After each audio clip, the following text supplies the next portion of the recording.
Everyone, this is Poonam. आप सभी का स्वागत है मेरे YouTube channel BEd classes by Poonam Sharma. आज जो हम करने वाला है यूनिट 3 से चाइल्डहुड एंड ग्रोइंग का पेपर 1 का महत्वपूर्ण सिद्धांत, थॉर्नडाइक सिद्धांत। ठीक है, ये हमेशा पेपर में ज़रूर आपको देखने को मिलता है। ठीक है, तो जैसे कि आपको पता है, मैंने पेपर 1, पेपर 2, पेपर 3 के इम्पॉर्टेंट क्वेश्चन बता दिए यूनिट वाइज।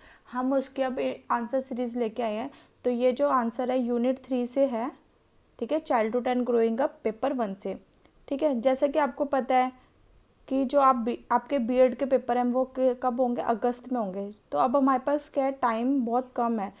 कुरुक्षेत्र की डेट शीट ऑलरेडी आ चुकी है, सीसीएसयू की भी डेट शीट आ चुकी है, और फिर आपकी एमडीयू की भी डेट शीट जल्दी आने वाली है। दिस वीक या नेक्स्ट वीक तक आपकी डेट शीट आ जाएगी। ओके, तो आपके भी एग्ज़ाम है वो अगस्त में हो जाएंगे। तो अब हमारे पास टाइम है, टाइम क्या है, कम बचा है। ठीक है, अब आपकी प्रिपरेशन को क्या करना पड़ेगा, फास्ट करना पड़ेगा, तभी हम अपना सिलेबस कवर कर पाएंगे। ठीक है, जैसे कि आप देख ही रहे हो कि मैं भी एक दिन के अंदर 5 से 6 वीडियोस अपलोड कर रही हूँ, ताकि जो हमारा टारगेट है 80% वो कंप्लीट हो सके। ठीक है, तो आप मेरे चैनल को, जिन बच्चों ने सब्सक्राइब नहीं किया है, उसे जल्दी से सब्सक्राइब कर ले और लाइक एंड शेयर करना ना भूले। ठीक है, चलिए आज का हम सेशन शुरू करते हैं। जो आज का सेशन है वो किसके ऊपर है, थॉर्नडाइक के ऊपर है। थॉर्नडाइक ने प्रयास एवं मूल सिद्धांत का प्रतिपादन किया था। ठीक है, थॉर्नडाइक ने ट्रायल एंड एरर थ्योरी दी थी। थॉर्नडाइक का पूरा नाम था E.L. थॉर्नडाइक। इन्होंने 1898 में ट्रायल एंड एरर थ्योरी दी थी। ठीक है, त्रुटि एवं विकास का सिद्धांत। थॉर्नडाइक एक अमेरिका का वैज्ञानिक था। वह पशु वैज्ञानिक भी था, इसलिए पशुओं पे उन्होंने क्या किए थे, एक्सपेरिमेंट किए थे। अधिगम के सबसे पहले नियम थॉर्नडाइक ने दिया था। अधिगम क्या होता है, जो भी चीज़ हम सीखते हैं उससे व्यवहार में जो भी परिवर्तन आता है उसी को हम क्या कहते हैं, अधिगम। तो अधिगम का सबसे पहले नियम किसने दिया था, थॉर्नडाइक ने दिया। Educational psychology and animal intelligence पुस्तक थॉर्नडाइक के द्वारा लिखी गई थी। थॉर्नडाइक ने educational psychology and animal intelligence पर एक बुक लिखी थी। ठीक है, ये आपके सीटेट के पेपर में पूछ लेते हैं कि थॉर्नडाइक ने कौन सी बुक लिखी थी। थॉर्नडाइक ने प्रयास एवं त्रुटि का सिद्धांत दिया। वो सोचते थे कि अगर किसी की उत्तेजना बढ़ा दी जाए, मतलब स्टिमुलस बढ़ा दिया जाए, ठीक है, तो वह उसके प्रति अनुक्रिया करेगा, रिस्पॉन्स करेगा, और जब जब बार बार अनुक्रिया को दोहराएगा वह कुछ ना कुछ सीखेगा। ठीक है, जैसे कि आपका क्या है, बीएड का एग्ज़ाम है। ठीक है, आप अपने बीएड के एग्ज़ाम में क्या कर रहे हैं, आप भी तो मेरी वीडियोस देख रहे हैं, बुक से पढ़ रहे हैं। ठीक है, अब ये तो नहीं है कि आप पूरा ही सीख लेंगे, पर कुछ ना तो कुछ ज़रूर सीखेंगे। ठीक है, इसी को बोलते हैं वो। थॉर्नडाइक के अनुसार सीखना संबंध स्थापित करता है तथा संबंध स्थापना का कार्य मस्तिष्क में होता है, दिमाग में होता है। उसके अनुसार मनुष्य और पशु दोनों प्रयास और भूल द्वारा बहुत कुछ सीख लेते हैं। प्रयास जैसे जैसे बढ़ता है, भूलें भी वैसे वैसे कम होती है। ठीक है, जैसे जैसे हम एफर्ट्स डालते हैं उस काम में, तो वैसे वैसे वो काम होने लगता है और गलतियाँ कम होती हैं। अतः मनुष्य अपनी भूलों से भी बहुत कुछ सीखता है, एफर्ट से भी बहुत कुछ सीखता है। अतः हम कह सकते हैं अपनी गलतियों से ही बहुत कुछ सीखते हैं। आई होप आपको ये समझ आया होगा। प्रयास और भूल के सिद्धांत की विशेषता है, अधिगम ही संयोजन है। ठीक है, लर्निंग इज अ कनेक्शन। ठीक है, स्टिमुलस मतलब जो उत्तेजना बढ़ती है, उत्तेजना सिद्धांत के अनुसार अधिगम की क्रिया में विभिन्न परिस्थितियों के साथ संबंध स्थापित करना पड़ता है। ठीक है, कोई भी सिचुएशन आती है उसके साथ हमें क्या करना है, कनेक्ट करना पड़ता है। इस सत्य का परीक्षण थॉर्नडाइक ने चूहों, मछली तथा बिल्लियों का प्रयोग किया। यह निष्कर्ष निकाला कि अधिगम की क्रिया आधार नर्वस सिस्टम है। जैसे एक नर्वस सिस्टम दूसरे नर्वस सिस्टम के साथ क्या कनेक्टेड है, संबंध भेजता है, तभी हम क्या करते हैं, क्रिया करते हैं। संयोजन सिद्धांत, कनेक्शन थ्योरी। थॉर्नडाइक के परिणाम यह बताते हैं कि संयोजन सिद्धांत मनोविज्ञान के क्षेत्र में नवीन विचारधारा है, साथ ही वह अधिगम महत्वपूर्ण सिद्धांत भी है। संपूर्ण इकाई नहीं है, नॉट अ कंप्लीट यूनिट। संयोजनवाद मतलब जो कनेक्शन है, मानव को संपूर्ण इकाई नहीं मानता, वह तो व्यवहार का विश्लेषण करता है, जो भी वो सीखता है उसको एनालाइज करता है।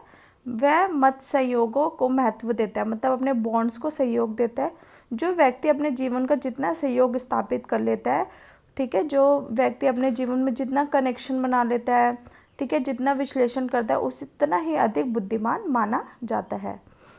थॉर्नडाइक द्वारा प्रयोग, थॉर्नडाइक ने किस पे प्रयोग किया था, कैट पे, बिल्ली पे प्रयोग किया था। तो थॉर्नडाइक ने क्या किया था, एक बिल्ली को पिंजरे के अंदर, जस्ट वेट, एक बिल्ली को पिंजरे के अंदर क्या करा था, बंद कर दिया था, ठीक है। फिर उसके वहाँ पे क्या था, एक लीवर था। लीवर जैसे ही वो बिल्ली का पैर लीवर के ऊपर जाता तो एक यहाँ पे प्लेट में उसने मरी हुई मछली रख दी थी, ठीक है। पहले बिल्ली क्या था, पिंजरे में घूमती रहती है, ठीक है। फिर अचानक से उसका बिल्ली का जो पैर था वो लीवर पे चला जाता है। जैसे ही वो पिंजरा खुल जाता है वो झट से क्या करते हैं, मछली को खा लेती है। यही थॉर्नडाइक ने प्रयोग किया था। इसको अच्छे से हम समझ लेते हैं। थॉर्नडाइक ने एक पिंजरे में भूखी बिल्ली को बंद कर दिया था और बाहर एक मरी मछली रख दी थी। पिंजरे में एक लीवर लगा दिया जिस पर पैर पड़ने पर गेट खुल जाता था। बिल्ली भूख के मारे छटपटाती थी, ठीक है। थॉर्नडाइक ने उसको खाने के लिए कुछ नहीं दिया था, बस उसके सामने क्या कर दी थी, मरी हुई मछली रख दी थी, ठीक है, जिस पर वो पैर पड़ते और गेट, ठीक है, इधर उधर घूमती रहती। भूख के मारे वो छटपटा रही थी और इधर उधर घूम रही थी। अचानक उसका पैर लीवर पर पड़ गया, ठीक है, और गेट खुल जाता है और बिल्ली अपने लक्ष्य तक पहुंच जाती है। पहले जब वो पिंजरे में तो इधर उधर घूम रही थी, उसको कुछ समझ नहीं आता। अचानक से उसका पैर लीवर पे पड़ा और वो बाहर निकल गए, ठीक है। फिर यही एक्सपेरिमेंट थॉर्नडाइक ने नेक्स्ट दोबारा किया। फिर क्या, वो दूसरे दिन भी वो ऐसे ही कर रही थी, ठीक है, इधर उधर घूम रही थी। फिर अचानक से उसका लीवर पे। फिर थर्ड डे जब ये प्रयोग किया तो वो कुछ इधर उधर घूमने के बाद सीधा पैर अपना लीवर के ऊपर रख देती थी, ठीक है, ठीक है। यह प्रयोग सिद्धांत ये बताता है कि जब हम प्रयास करेंगे, जब हम अपने एफर्ट्स डालेंगे तो हमसे गलतियां भी होंगी, लेकिन अंत में हम अपने लक्ष्य तक पहुंच जाएंगे और यानी कुछ ना तो कुछ ज़रूरी सीख लेंगे, ठीक है। थॉर्नडाइक ने 2 नियम बताए थे, लॉ ऑफ लर्निंग के 2 नियम बताए थॉर्नडाइक ने। एक होता है मुख्य नियम और एक होता है गौण नियम। मुख्य नियम क्या होता है, इसके अंदर आता है अभ्यास का नियम, लॉ ऑफ एक्सरसाइज। ये नियम बताता है कि काम का हम जितना अभ्यास करेंगे उससे उतना ज़्यादा ही सीखेंगे। जैसे कि मैथ है, ठीक है, अगर मैथ में हमें एक्सपर्ट होना है, ठीक है, तो हम क्या करेंगे, उसकी प्रैक्टिस करेंगे। जितनी ज़्यादा हम प्रैक्टिस करेंगे उतना ही ज़्यादा हम उसमें अच्छा सीखेंगे और एक्सपर्ट बन जाएंगे, ठीक है। Practice makes man perfect. फिर तत्परता का नियम, अब दूसरा लॉ क्या दिया था उन्होंने, तत्परता, लॉ ऑफ रेडीनेस। ये नियम बताता है कि किसी काम को करने के लिए हम जितने रेडी रहेंगे, तत्पर रहेंगे, उसे हम उतना ही जल्दी सीखेंगे, ठीक है। जैसे मम्मी बोलते हैं बच्चे को कि अपना होमवर्क कंप्लीट कर लो, ठीक है, बच्चा क्या रेडी नहीं है अपना होमवर्क करने के, वो क्या सीखेगा। अगर बच्चा रेडी है तो वो फटाफट से जल्दी से कर देगा। प्रभाव का नियम, लॉ ऑफ इफेक्ट। यह नियम बताता है कि यदि सीखना संतोषजनक होता है तो सीखना जल्दी होता है, यदि सीखना असंतोषजनक होता है तो सीखना संभव नहीं होता। थॉर्नडाइक ने इस नियम को दंड का, पुरस्कार और दंड का महत्व दिया है। प्रभाव का नियम, जैसे कि आप अपने घर में कुछ काम कर रहे हैं, आपकी मम्मी ने देखा तो वाह, मम्मी ने आपकी क्या तारीफ़ की तो आपको अच्छा लगा, तो आप नेक्स्ट टाइम से और काम करेंगे। अगर वही आप काम करो और आप मम्मी ने देखा ये क्या किया, ये क्यों किया, ठीक है, ये कैसे कर दिया, गलत किया तुमने, तो असंतोषजनक होगा, ठीक है, तो आप नेक्स्ट टाइम से उसका काम करने का आपको मन भी नहीं करेगा। अब गौण नियम क्या होता है, सेकेंडरी लॉ क्या होता है, बहु प्रतिक्रिया का नियम, लॉ ऑफ मल्टीपल रिस्पॉन्स। इस नियम के अनुसार हम नया कार्य सीखते समय अनेक प्रतिक्रिया एवं प्रयास करते हैं तथा उसके बाद ही उस कार्य करने की सही विधि मालूम होती है, ठीक है। जैसे कि आप अपना सीटेट का पेपर करना चाहते हैं, ठीक है, जितने भी टेट एग्ज़ाम है, तो आप पहले क्या करते हैं, उस सीटेट का सिलेबस देखते हैं, है ना। फिर उसके बाद यूट्यूब पे वीडियोस देखते हैं कि कौन सी वीडियो आपको सही लग रही है। फिर आप बुक से भी पढ़ते हैं, है ना। फिर आपको जिसमें सही, जो चीज़ सही लगती है, फिर आप उस एंड में आप उस मेथड को यूज़ करते हैं, उसको पढ़ेंगे, ठीक है।